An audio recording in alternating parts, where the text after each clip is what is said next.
Ha! Ha! What's up? I'm Trent Windsor, and we're here in search of the perfect shuffle. It's time for another segment of Clearing Out the Archives, where I shuffle my music, and whichever album pops up, that is the album I review song by song.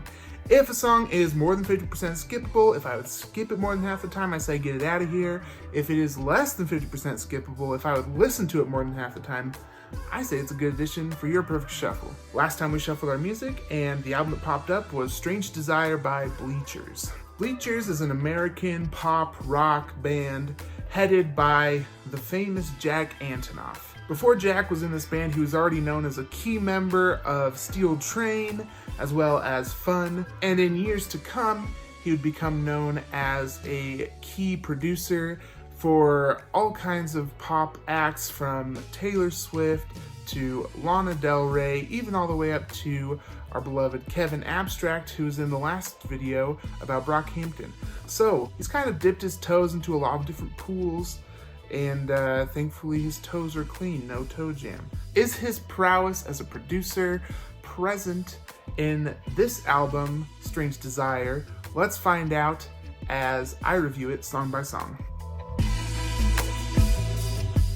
Song number 1 is called Wild Heart. You start this song with glitchy radio sounds, the distant cheers of a crowd, and it leads into these huge echoey vocals with some Chariots of Fire percussion, a little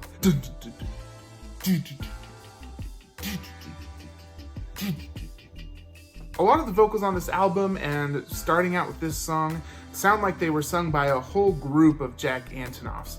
He does a lot of different takes, and he does a lot of the different parts himself. This can work really well for these big arena rock type songs that are just larger than life, meant to be sung to an entire group of people, and it really works in this song specifically. It's very inspiring and upbeat musically. It kind of reminds me of that scene in Hot Rod when everybody starts marching in the streets together before everybody starts rioting. It started off super positive, then it just got crazy. I did not like that at all. When they're united, when they're all marching together, that's the feeling, that's the vibe I get from this song. Lots of cool dramatic synths, which give it this retro vibe. I think it serves as a really good intro.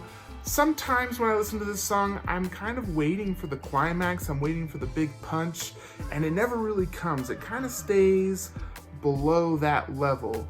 And so as an intro song, it works. As a song on its own, it doesn't always work. I would say it's 40% skippable. Song number 2 is called Roller Coaster. This one is very sparkly, upbeat pop rock. This one is even bigger than Wild Heart. It's huge. Huge. Not a bad one. It belongs in an epic teen love drama.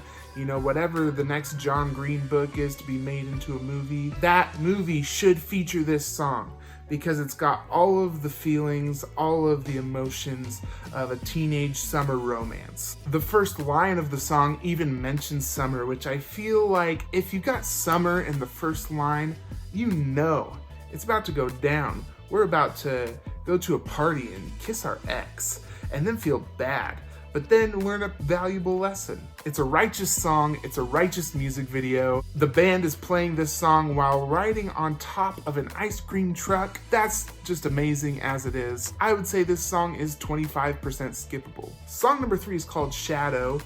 Shadow has all the instrumentation of a Duran Duran song. You've got these really bright guitars, you've got the drum machine that's working just a little bit too hard, and all of that is backed by some really fuzzy 80s synths. The vibe of this song kind of feels like a party in the Upside Down, you know, Stranger Things. It's dark and moody in its instrumentation, but it's upbeat and light as far as the chord progression goes. The melody in this song is not especially attention grabbing, nothing that really sticks.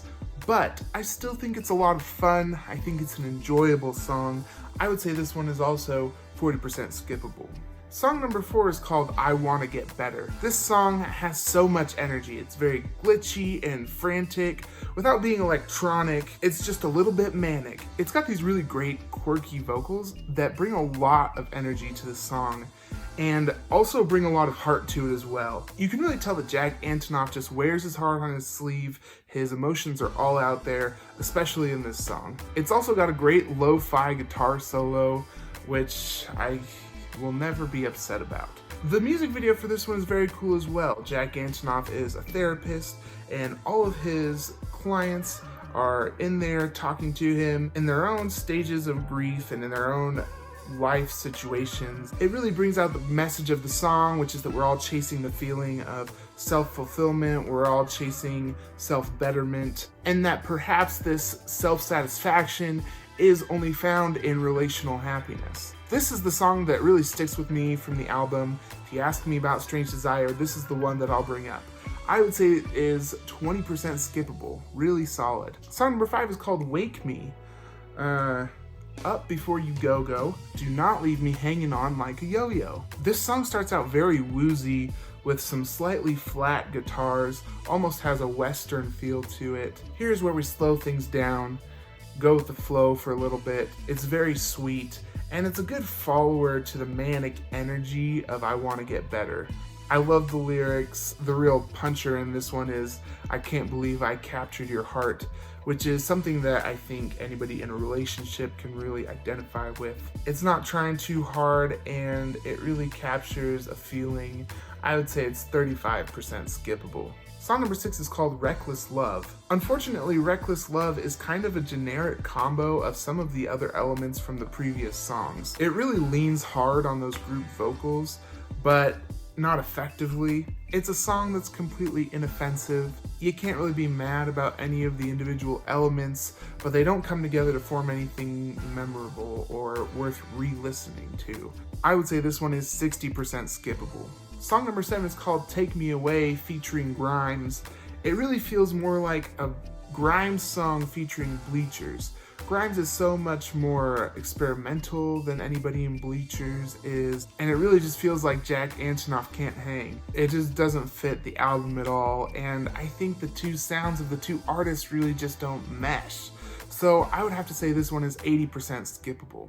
Song number 9 is called You're Still a Mystery. We start with this upbeat bass part that really gets you pumped, really gets you excited, feel like you're going down the highway in a vintage car. But then the chorus really comes in and doesn't have any punch at all. The convertible top of your vintage car just doesn't go down, so you can't stick your hands up and feel your hair in the wind and go, woo! It's a song that had so much potential and just never really went anywhere. So I'd say this one is 55% skippable. The next song is called I'm Ready to Move On / Wild Heart Reprise. Before I really looked closely at the title of this song, I listened to it and I was like, okay, we've got this old Indian lady maybe kind of singing, a little bit of Bollywood action in there.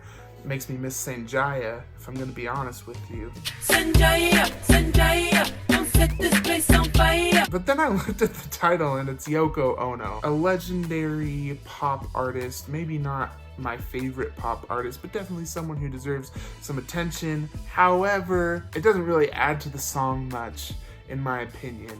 It actually kind of makes the song a little bit more of a downer. Jack Antonoff's voice has been a main contributor to the emotion and the heart of this song, and then you defer to Yoko Ono, who sounds old, and it just kills the energy. On top of that, whenever Jack does sing, it is drenched in auto-tune, which is there for a specific effect, but it just sounds like Robot Jack. Robot Jack. Is that an episode of Samurai Jack? It's more conceptual than anything. It has nice instrumentals, but the vocals really kill it for me. I'd say it's 55% skippable. Song number 11 and the last song on the album is called Who I Want You to Love. Why is this song on the album? It's a generic acoustic jam in the first half and a Sgt. Pepper's ripoff in the back half. All of it really doesn't fit with the album and is very forgettable. I feel like as many problems as I did have with I'm Ready to Move On / Wild Heart Reprise, I think it was a good closer for the album. Who I Want You to Love kind of sounds like an afterthought compared to that.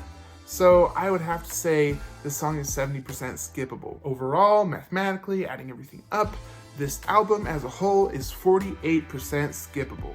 I would say as a first album, it's a good start for Bleachers. I really like their sound and you really do get a sense of that on this album. However, they really quit punching after song 5, which is an unfortunate pitfall that a lot of bands do fall into. Jack Antonoff really does know his stuff, and I would say the strong point on this album is the production value. There are a lot of really great production elements that make this album worth listening to. The songwriting kind of falters towards the end there. So you take what you can get, and I really do think there are a couple of gems on this one. Alright, let's shuffle our music and see which album I'll be reviewing next. Alright, we're just going to go into our music library here, go into albums, and hit shuffle. Alright, looks like the next album I'll be reviewing is The Sun Will Come Up, The Seasons Will Change by Nina Nesbitt. If you like what I'm doing here, go ahead and like this video, subscribe to my channel, and turn on the notifications. Leave me a comment. Let me know what you think about Bleachers or Jack Antonoff or Strange Desire. I'd love to hear your opinions. I'd also love to hear if there's an album you'd like me to review. I do one fan request a month, so go ahead and let me know if there's something you'd like to hear me talk about. I'm Trent Windsor, and this is The Perfect Shuffle.